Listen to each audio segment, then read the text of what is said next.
ndenge moko peka na ministre Thérèse Olenga ya ville ya Kinshasa ye akendaki kopesa don ya batol na bakole ya commune ya Ngalema.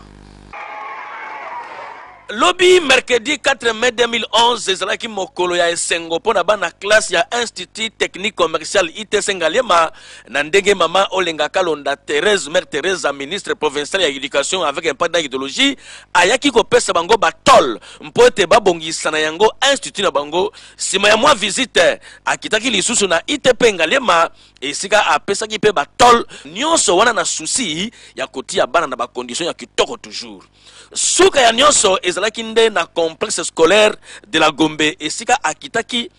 pona kopesa lisusu batol pona bana maternelle avec ba biscuit na pointe sikoyo boyoka lokole ya mère Teresa ministre Olenga